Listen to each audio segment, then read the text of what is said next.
Okay. Hello, everybody. I think we'll just give another minute or so for folks who are joining in. Good afternoon, wherever you are. David Chambers, as you can see from the NCI, and look forward to chatting with everybody. But yeah, we'll just wait another minute or two, and we'll get going.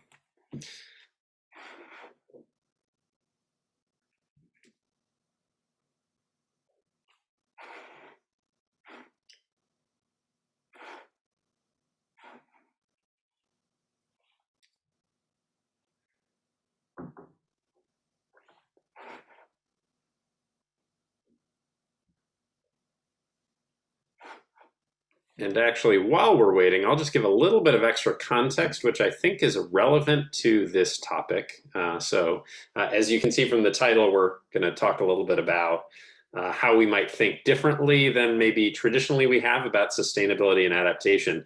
And that goes for most every aspect of life these days, as I'm sure folks can relate.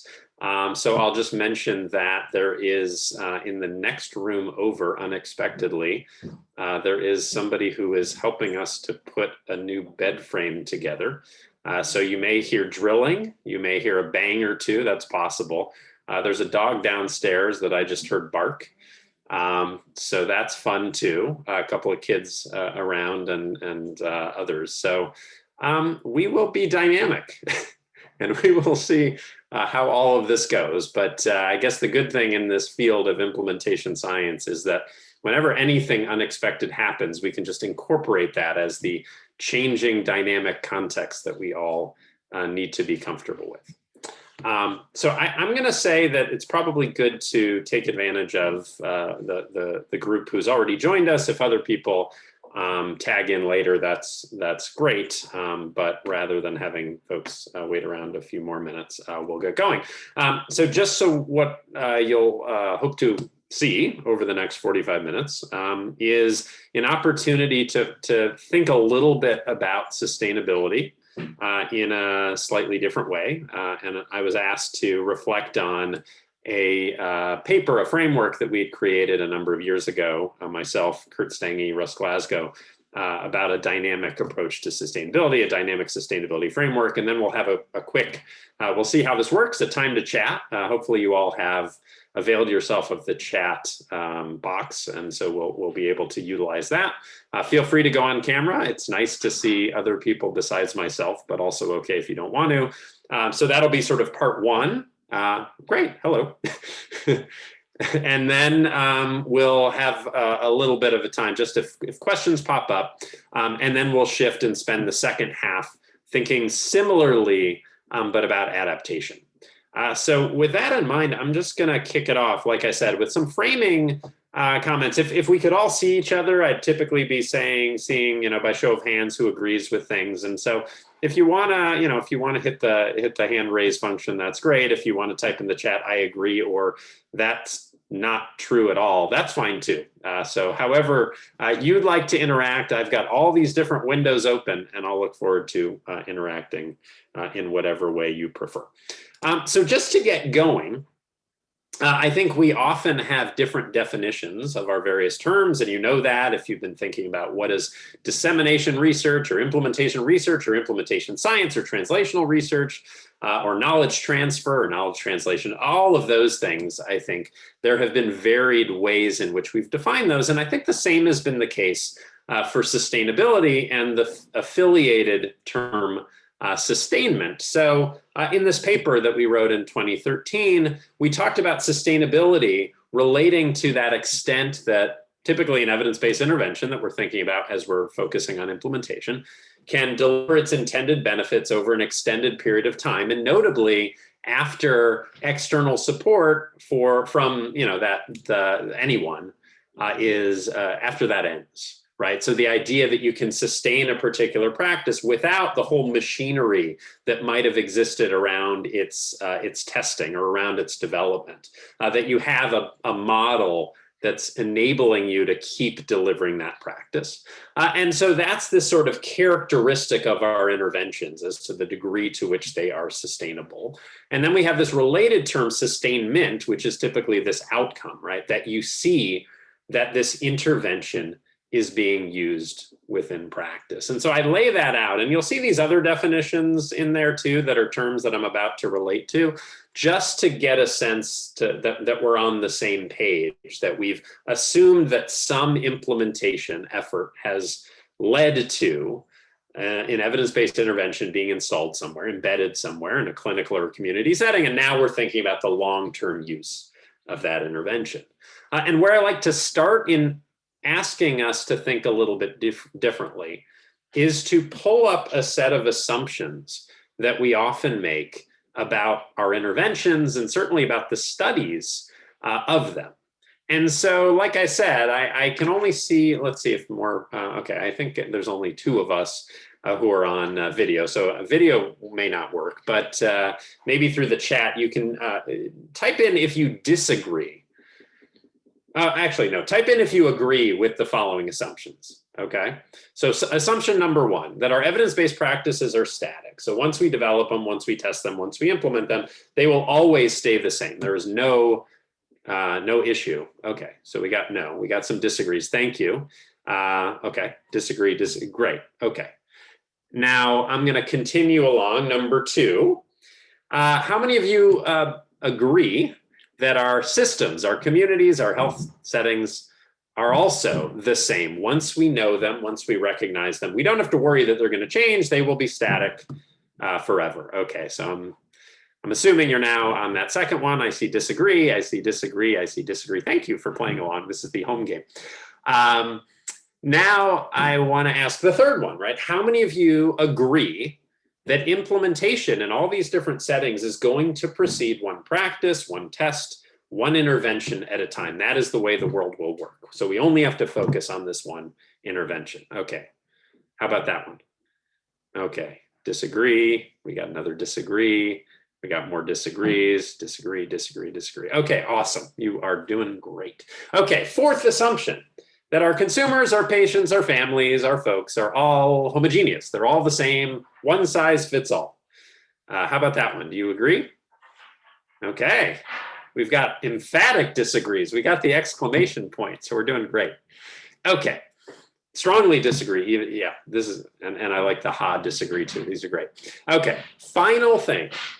Okay, how many of you believe that if we choose not to implement, the one reason for choosing not to implement is that we are being hopelessly irrational?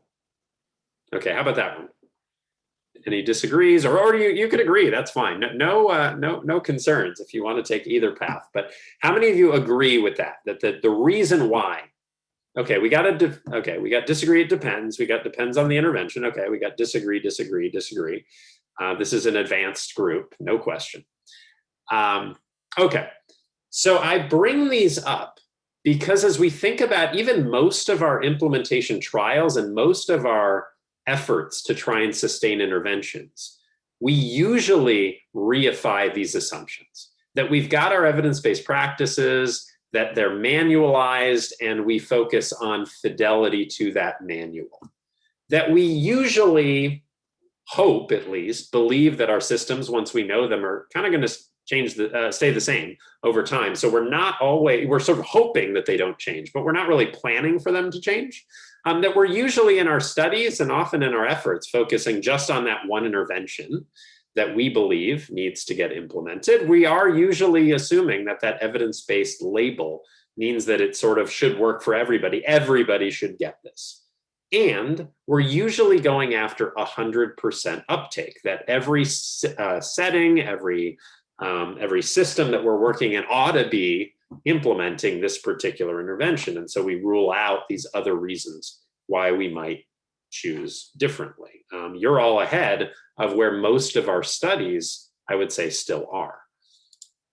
So now what that means is that we're usually valuing consistency. You can see as we develop an intervention out of some evidence, and we think about an efficacy trial, and then we move on to effectiveness, and then we move on to implementation. Usually, as long as it seems like it's still preferable to some other comparison, we're going to keep it looking the same. And we usually decide that that intervention should look the same across all of the different settings. But what that then brings us is some expectations. And I think we have to ask ourselves in this sort of dynamic or rethinking approach, you're already disagreeing with a lot of what I've said, and that's great, whether some of these assumptions will be beneficial or whether you, again, disagree that they're going to be in the service of our field. So first assumption is this concept of voltage drop. And maybe type in, is this something you've heard before or is this new? So maybe seen it or new. Voltage drop. Does anybody want to help me? Okay, new. We got new, seen it. Okay, new, seen it. That's good. Anyone else want to, new to me, seen it? Okay. So maybe, yeah, we got some difference in exposure to this. So I'll go through this relatively quickly, but the idea of voltage drop is that we expect that as we move from an efficacy trial to an effectiveness trial and into dissemination and implementation, our intervention is not going to work as well. We're expecting that there's going to be a drop in the sort of voltage, the power that intervention has through these different stages of development. But what that means, if we assume this and we expect it, are we going to do anything about it when that happens? Maybe not. And does that serve us very well? Okay. Next question or next sort of concept, and same thing, right? Seen it or is this new? The concept of program drift. So I'm just going to pause them again a moment. So, okay, we got new, we got seen it, new, seen it, new. Wow, we're 3 and 3 so far. Okay, 4 and 4, 5 and 5. Okay, so we're evenly split, at least for the first 10 quick typists. So program drift, for those for whom it's new, the concept is somewhat similar, and that basically says that the best we will ever do with our interventions is probably at that initial implementation effort. We have all these things in place that are supporting the delivery of that intervention, and what happens over time as we maybe withdraw some supports or individuals who are delivering those interventions may deviate from that manual that we created, that we're going to see a decline in the benefit of that intervention. So again, it's something that we expect. And so when we see it, we say, of course, that's going to happen. We didn't have as much training. We didn't have as much, as oversight or something like that. And as a result, our intervention doesn't do as well. But again, the question is the same. Does this serve us? Does the expectation that if we deviate over time, things are going to get worse, get in the way of us thinking long-term about how to make our intervention as good as it possibly can be? What that then leads me to is whether we see sustainability, again, as this notion for which we're trying as hard as we can to preserve something in its initial state, or we're permitting and even encouraging certain changes to occur over time. This is sort of the fundamental idea of a dynamic view of sustainability. And I like to utilize a particular picture that I found a number of years ago. So I've used this for a few years now, to try and illustrate why that may not be a good thing, this idea of preserving, that sustainability is preserving in that initial state. So another question, does anybody know what this is a picture of, the cartoon on the left? Anybody? We'll see what comes to mind. Okay, we got the Beatles. We got an emphatic the Beatles. Anyone disagree? Okay, we got yes, we got the Beatles. Okay, I've got 3 yeses, so I'm good with that. Okay, so this is a sort of cartoon history of the Beatles, at least if you just focus on their hair and their eyewear as needed, mustaches, beards, etc., from 1963 to 1970. The reason why I mention that or use this is because what you'll see very clearly is that the Beatles did not look the same from 1963 to 1970. If you listen to their catalog, you can see the guitar behind me, and you might guess that I've listened to a Beatles tune or two. You might recognize that they didn't sound the same from 1963 to 1970. And most people, I would think, who have sort of judged the Beatles would probably fall down on the side of that being a good thing. That from 1963 to 1970, they learned a lot. They experimented a lot, they refined their craft, and they were able to produce more than if they had just been content to remain in that initial 1963 or even before state. Incidentally, their first record that they recorded was a cover of the song My Bonnie Lies Over the Ocean as a backing band for a British singer named Tony Sheridan.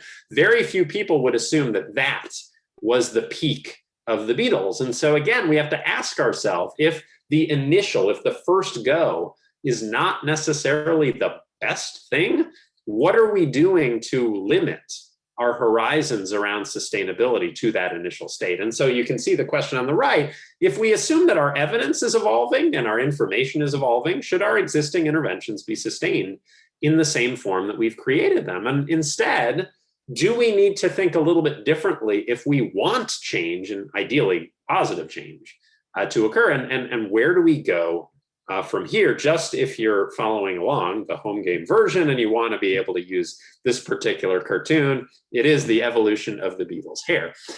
So what this brings us to is a different way of conceptualizing this whole sustainability process. And so what you can see, and this is the sort of core figure from that paper, what you see is that the notion of these interventions as being like puzzle pieces, right? So imagine that you have this puzzle and you're trying to fit this one piece in, right? It's about trying to manage that fit between that puzzle piece and the broader tableau into which it fits so that you can optimize benefit. If you go around clockwise, you'll see that the puzzle piece changes shape over time. This is the idea that we're learning about the intervention, and it may shift, and that may actually be a good thing.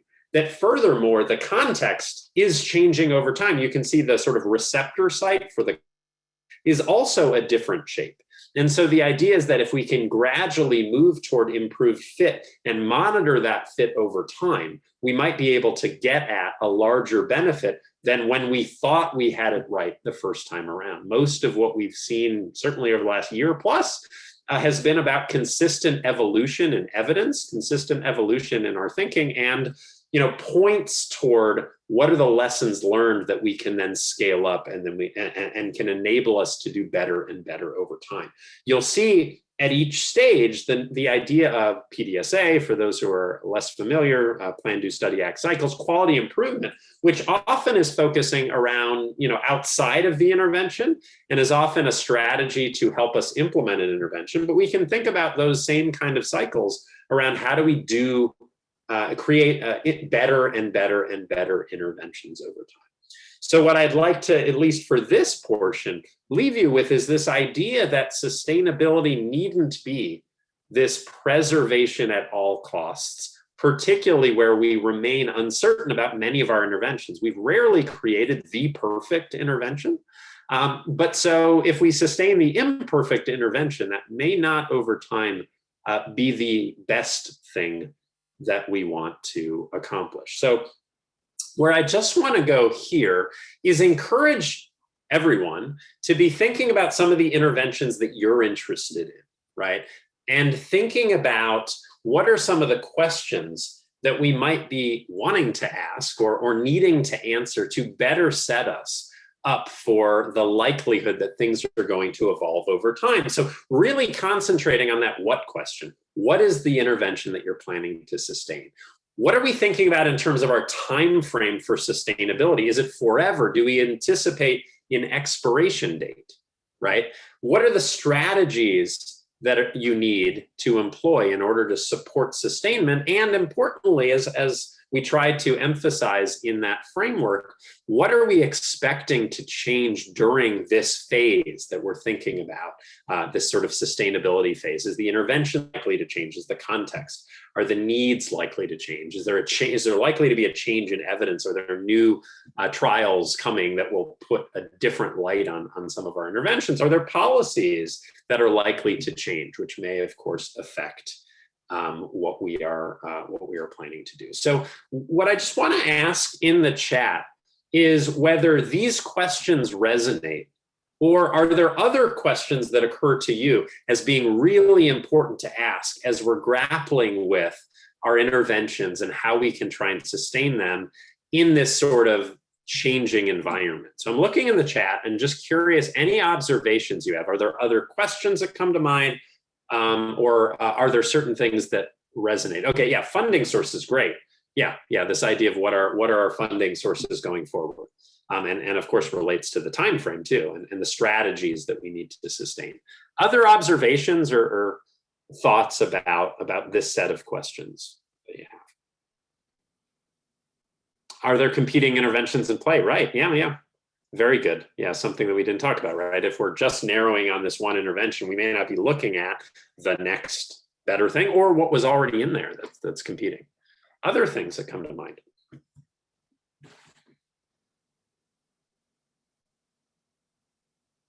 Capacity. Sure. Yeah, sometimes people consider capacity within that broader context, but I think you're right, giving a larger sense of what is the capacity of our systems, our individuals, and how is that capacity changing over time, and do we need to build that capacity? Anything else? Changing priority of organization and champions. Yeah, absolutely. Right.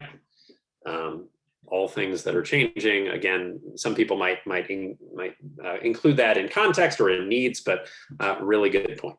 Okay, so I am going to now encourage everyone to take a breath and a swig of water, or hey, nobody's looking, whatever you plan to be hydrating with, and just see any questions up until this point before we move on to adaptation. So looking in the chat for any questions you have of what we've gotten to so far, or any other observations that you want to share.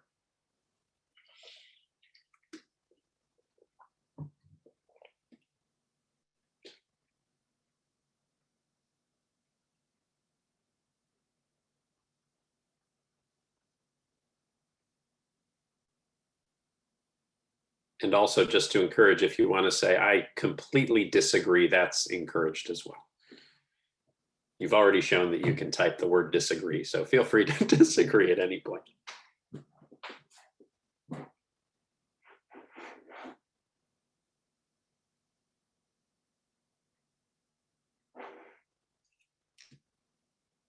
Okay, I think at this point we've got a pretty harmonious group, so we're going to move on. I'll take one more sip, and then we're going to move on to that back half, which is this sort of related issue, but how we think about adaptation.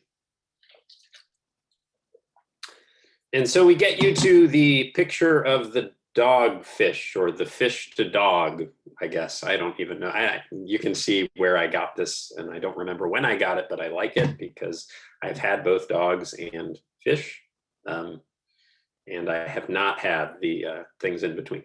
Anyway, so as we think about adaptation, again, the challenge that we have had, actually here's a question. Can you discuss how you think about sustainability in limited funding setting? Yeah, so I mean, I think it's a really great question. And so again, for folks who are not following along in the chat, Roman, thank you for putting this in. So how we think about sustainability in limited funding settings. I think a lot of it happens to relate to both sort of planning for what is likely, how resource intensive are the particular interventions? Are there ways in which we might use technology to be able to support sustainability? Are there ways in which we can embed our interventions within other service settings that might not be as typically associated with some of the health work that we're doing? So one example that I have had the great pleasure of being part of was a study that was done by UCLA Rand and Healthy African American Families that was thinking about collaborative care for depression. And there's a note that this will pop up a little bit later. And the idea was redefining what that intervention looked like so that it met the needs of the community and the various settings where people were, right? So often there's this idea that everyone has the ability to come to wherever my clinic is. And in this case, where we had more sort of resource constrained settings, it was really thinking differently about the kinds of service settings and how might the interventions that we're trying to develop nicely complement work that was already going. So there was a lot of discussion about, can we implement mental health care within community settings, community centers where people are, in settings that are for elderly populations, for settings, educational environments, schools where children who may be in need of care are already going to be. So I think part of that search for the fit over time between the settings, the people within those settings, and these interventions can rely on rethinking and breaking out of the box in terms of who is delivering those interventions and what are the core components of those interventions that really need to be sustained. Probably lots more there, and Roman, sorry if the answer was relatively brief and didn't do the question justice, but a really important area going forward as we think about the range of different capacities and resources and settings. So thank you, Roman, for that. So shifting gears a little bit, to think about our adaptation. And it gets me to another dichotomy, or at least, a couple of different ways, I suppose, of thinking about the world. In this case, who is that on the left? So here's back to pictures. Who's that on the left?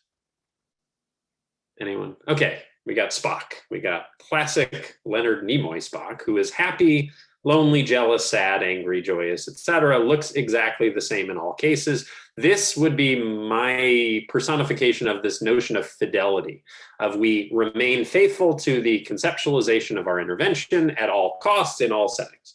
Who's that on the right? The most nominated actor of all time. Thank you. Okay, Rebecca gets both quickest to the typing on both. That's Meryl Streep in 20, I guess, different roles. So what I notice about these two different pictures, the contrast, is that you see one case where it's exactly the same delivery of a performance, of an intervention, et cetera, no matter what the setting is. And then you jump over to really adaptation, customization, tailoring, thinking about what are the precise needs of a local setting, of a population, of a purpose, and how does the intervention map onto and fill that particular purpose. Now, I would say that most of the time, again, we're erring on that left side of this picture, that we're assuming we need to preserve our intervention at all costs. But one might suggest that from the brilliance that those who have seen many of these 20 and many other movies that Meryl Streep has been in, that there is some value in adaptation and in thinking about that fit between context and the person or the setting. Now, there are a lot of different, if you buy that, then we start to say, what are the different ways in which we might think about adapting our interventions? And so, you can consider that our interventions may have those core ingredients, and then there's a number of different ways. These are just sort of examples that we might adapt so that it fits more culturally, that there are mode of deliveries that we're going to adapt. There are target audiences, certainly service settings that will require us to adapt. And so if we can be a little bit more thoughtful, there is a whole parallel session that is being recorded that focuses on a taxonomy, which I'll briefly touch on. If we can be more thoughtful about the ways in which our interventions are adapted and track them, then hopefully we can learn a lot more than we would if we were just saying, please don't adapt, please don't change because I fear change. And so what this brings, you remember that concept of program drift, it brings us to this positive side of it. The idea of positive deviance, that we can change the way in which we deliver our interventions over time and space, and there may actually be some benefit to it. And so the whole point is to shift from this adaptation is something we do not ever want to see, to can we look at ways in which we can improve our interventions over time so that they are indeed better, similar to what you saw in this notion of sustainability. And so Wynne Norton, who folks heard from yesterday, I believe, focusing on another project that she's been leading, worked with me on thinking about, it seems like every concept needs an OME end to it. So we have the genome, we have the exposome, and metabolomics and all that stuff. So we talked about what would an adaptome be, right? She actually first, when I showed her this concept of the adaptome, she actually said, "What is adapt to me?" Which I actually like. So I think adapt to me works too. But the adaptome data platform, the notion of this concept is that we have all of these different ways where we're trying to use our interventions. And often we're seeing that this natural adaptation is occurring, but we're not learning from it. And we're not figuring out a way to capture all of those even local learnings that may be made within a particular setting and aggregate them and be able to then say, how should we think differently about our intervention? How can we improve it over time? So this adaptome idea was really in saying, can we have this common way of capturing data on adaptations that will help us to decipher what are truly the core components of our interventions and what are the kinds of adaptations that may be beneficial, that may not be. Can we relate that to the outcomes that we're getting of these different permutations of our adapting? And then what kind of strategies analytically would enable us to learn more about our interventions than we could do from some of our limited trials? And so the idea is that the science of adaptation from this point has largely been, we do a trial which compares some adapted version of an intervention to either the base intervention or some comparison, but we don't really build out the science of adaptation as we're seeing sort of adaptation in vivo. And so the goal of this adaptome idea was to help us to think more holistically about all of the different ways that we can learn about our adaptations. And so I mentioned Frame. Shannon Wiltsey-Stirman et al. Had the second version, the expanded Frame, and they now have a Frame IS that just came out that helps us really to think about all of the different ways in which the who, what, when, why, where, how questions around adaptation can be beneficial to us going forward. So with that in mind, I would like to see if you have any thoughts about these questions, right? So I mentioned collaborative care, and if hopefully a number of you are familiar, but if you're not, it's basically a team-based approach, in this case for depression, in primary care, where we have an opportunity to more systematically monitor how somebody is doing. That feeds into both whether there's medications interventions, pharmacological interventions, as well as therapeutic interventions. And then the idea is that we're continuing to capture outcomes and refining our management of depression as a team-based approach. So we often have a care manager. It may, that care manager may differ by setting. We certainly bring in expertise, both in terms of primary care as well as specialty care. We may have others who are reaching out to sort of monitor and support as well over time. And so with this kind of team-based intervention, I wonder if you have any thoughts, somewhat similar to that last set of questions that we had. Do you have any thoughts of the kind of adaptations that you might expect to happen over a 5-year period? Or let's just take the last year. What do you think with this kind of primary care setting oriented approach, often in person, but not always? What kinds of adaptations do you think likely happened just within the last year? Okay, so we got the setting in which care is delivered. Yeah, so telehealth all of a sudden became from fringe to more of a typical way in which we were connecting with our healthcare providers. Any other things that you think might happen, might be changing? What other parts of our ecosystem might be changing over time beside the setting?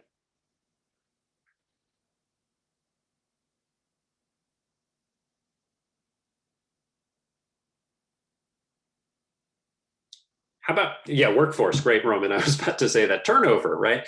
Okay. And then, so we've got 3 so far. We've got setting, we've got workforce, and then we've got this notion of the way in which our teams are interacting are changing as well, not just maybe the setting in which care is delivered. Any other things that you might expect, whether it's over the past year that's changed or over subsequent years? Insurance changes and updates. Yeah, absolutely. Financing of care continues to change, and changes by state and by county and by country, et cetera.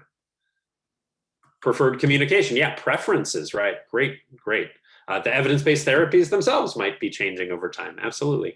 The prevalence of the disorder focus, yeah, and even the priority of that disorder within the setting in which it's being delivered. Referral practices, yeah, great. Great answers, really great. Trust between clinicians and family caregivers, yeah, absolutely right. Yeah, this whole sense of information, misinformation, and what does that do to the underlying trust? Yeah, great point. Okay, so let me ask a question, the second question here. What would you want to measure? If you could measure anything along these kind of things, what would you be measuring? What would be helpful to measure in terms of adaptation? Any thoughts there? Okay, I want to measure the impact on both implementation outcomes and patient outcomes, but don't have, okay. Yeah, so this right now is what would you want to measure? There is an opportunity for us collectively to try and make sure that we have better measures going forward. But okay, so we got implementation outcomes and patient outcomes, okay. Other thoughts on what you'd want to measure?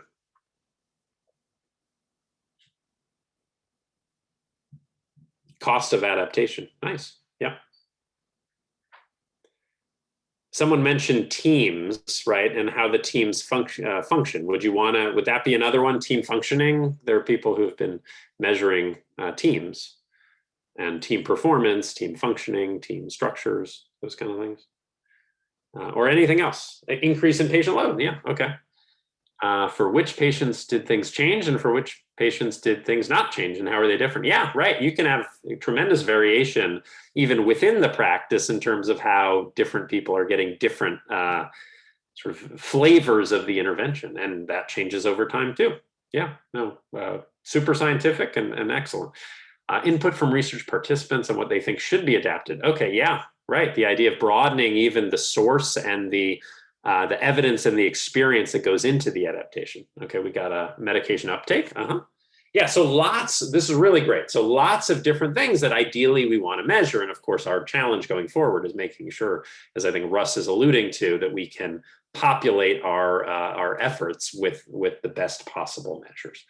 Let me ask that third question. How do you feel, do you have any ideas about how we might build a common set of lessons from these experiences? If you could say, we have the ear and we have the experience of everybody who wants to be engaged in this, how would you build a common set of lessons from these experiences? What would you do? What approach would you take to trying to pull all of this together?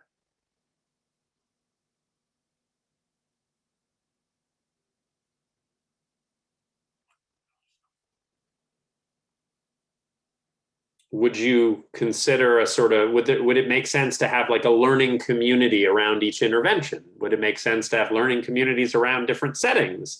Okay, here's one, qualitative data collection from stakeholders. Yeah, right, yeah.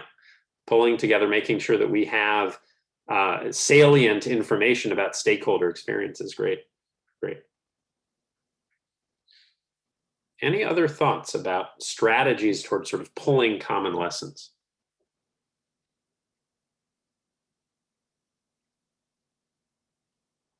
Okay, then wider spread quantitative surveys. Okay, yeah, so this idea from qualitative to quantitative, a nice sort of sequential mixed methods approach. So we start qualitative, and we try and see broader quant. Okay, thank you. A collaborative framework for data sharing. Yeah, can we get the data consistent so that we have a sense of how we can interpret or pool together our different experiences? Nice. Anything else?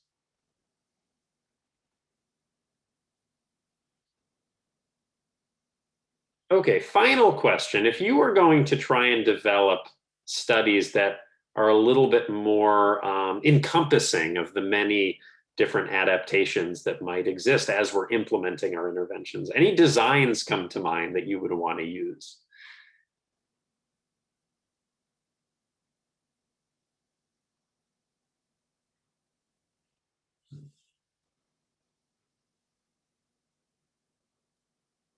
Would you do typical two-arm randomized trials?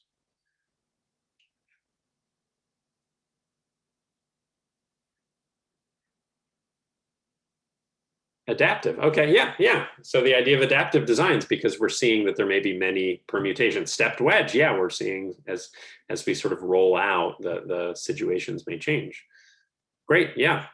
Yeah, no, really good thoughtfulness. I think what's been nice is we've seen over the last few years so much more mixed methods. Another good point. We've seen so much evolution in how we've been thinking about trial design, right?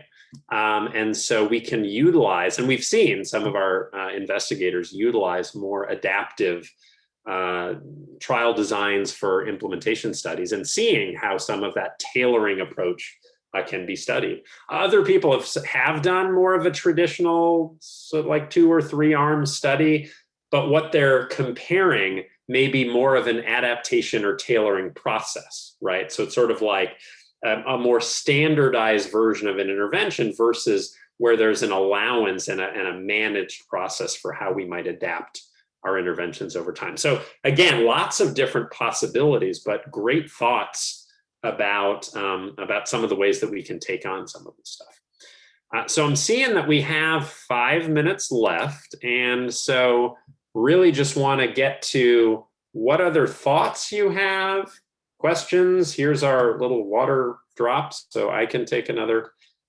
sip of water. But what other, any questions that pop up while we just have a few more minutes? And by the way, you'll get my contact information, and so anything you want to chat about down the road, you'll know where to find me. I'm most of the time in this room. So any questions quickly before we declare victory and move to the next thing on our agenda?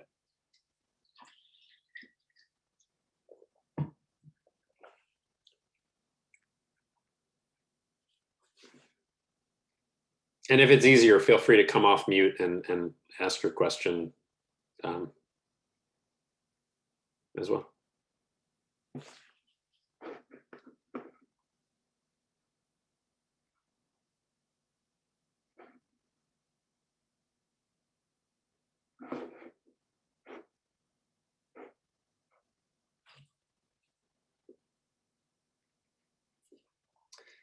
So if you're thinking of those questions or you're typing, oh, thanks, Katie. Very kind of you. Okay, what do you think are the most likely big policy changes for healthcare, and what is that cartoon figure? Don't you know, Russ, what that cartoon figure is? It's, I guess, a drop of water holding a stop sign for some reason. It's about to be replaced anyway, so we can move on to that. So it's a thank you. So here's my email, and here's my phone, and here's the Twitter handle. But the most likely big policy changes for healthcare. So, I think it was mentioned before, but telehealth and the ongoing questions about, is it a temporary versus a longer term move toward redefining what healthcare looks like, is going to be a big policy focus for healthcare. There's no question that we see a lot of activity around just the cost of healthcare, and it would make sense that there will continue to be policy suggestions and movement at different levels to try and understand how do we not see just continued upward trend in costs, and what can we do about it? I think there's going to be continued changes in terms of, and related to telehealth, in terms of licensing and how some of the requirements for being able to deliver care in a particular space may start to change as people are far more spread out potentially, as work reconfigures as well. So those, Russ, would be 3 that I could see popping up, 3 domains. And this is a cat playing guitar, if you wanted to know what is this cartoon figure. Any other questions? We have just 2 more minutes before everyone will get to do other things. How do you think adaptation versus fidelity will change post-COVID measures? Really interesting question. Gosh, I'd love to know what everybody thinks on this. I think we are recognizing that there is more variability, that adaptation, I think we're recognizing that adaptation is happening, in so many different places in so many different ways. And so we need to understand that adaptation. So I would like to think that we'll have a new sense of that necessity of understanding the fit and understanding all of the influences on adaptation. So that would be my hope. I don't know whether we'll sort of retrench as if this experiment, these challenges over the last 15 months had not happened, as if we'll ever go back to this pre-state. I don't think we will, but yeah, so I would hope that it'll mean that we'll be far more sensitive to understanding adaptation. And to the point earlier, that we'll understand also about the importance of communication and in understanding communication patterns, communication sources, and how that sets us up either to support adaptation, to support use of interventions, or may get in the way. But really great question, and something that I'm sure everybody who's listening in has their own great answer for. Okay, we're at 4:45. I'm happy to hang out for another minute or so. Okay, let's see, but also hope the importance prevalence of mental health coverage improves post-COVID. Yeah, right. Yeah, having spent 13 years Rebecca. Having spent 13 plus years at NIMH, it's always so clear how relevant, how crucial good mental health care is, and how hard it is to come by in many places. And so, yes, hopefully that will give even more of a sense of why we need to do better to manage and support those who are struggling with mental health issues. So with that, let me just say thank you. Really been a pleasure to, I guess, talk at you, but I really appreciate all that's come back in the chat. And so feel free, as I said, you see my contact information to follow up if I can be of support. But yeah, thanks for tuning in. Thanks for listening. And I'm sure the broader conference has been awesome. So glad to just be a small part of it. So thank you.